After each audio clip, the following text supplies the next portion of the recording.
I'm curious to see, like, with this start of the year, what was the sentiment in the room? Were people feeling cautiously optimistic? Were they bearish? Sam, like, what did you feel there? I still felt cautious optimism. I didn't feel Yeah, good. bearishness. I felt that, um, I mean, I think to the point of like some of the layoffs, it's hard not to hear about these layoffs and then point to what's happened with Meta and look at the operating performance of that company and feel like most CEOs are feeling like it's possible to do a lot more with fewer people than they had previously imagined. So I don't necessarily think that the layoffs are a sign of weakness. That for some companies they definitely are, but for other companies they might be, a sign of strength. But in that room, and this is, for people out there listening, this was the Pavilion CEO Summit. It was about 130 CEOs and founders, and a few, deputies, but mostly it was all CEOs and founders in Scottsdale at this point about 2 weeks ago. And yeah, I mean, I think what I sensed was that a lot of people had a really difficult 2023. A lot of people felt like they'd made a lot of difficult decisions.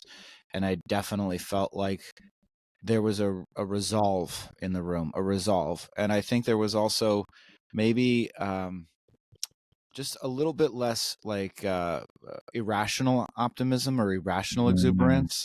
And so there wasn't anybody talking about, selling their company for $10 billion or IPO, but there were a lot of people talking about profitability. There were a lot of people talking about they'd made the cuts that they needed to make.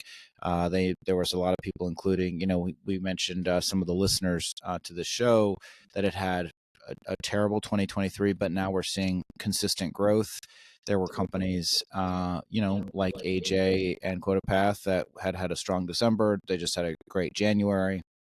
So I think cautious optimism, it's all on a relative basis. It's not cautiously optimistic that we're going to, achieve 12 times or 15 times or 30 times ARR valuations over the next 3 to 6 months. It's cautious optimism that we're executing against a slightly more conservative plan, but we are executing against it. And, certainly I mentioned this already, but, we had Pavilion itself had a fantastic January.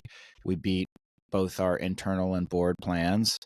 We'll see how February turns out, but and again, and we did all of that with less than half the people that we had at the company a year ago. And I don't know that everybody had exactly the same ratio, but I think everybody felt like we've made the difficult decisions. We're aligned against a realistic growth target and we're going to execute against it. And certainly the economy is not, I mean, I'm sure that there are risk factors, but as it stands right now, the economy and there's not a different level of headwinds than there were 3 months ago. It's the same basic economic environment, if not slightly better.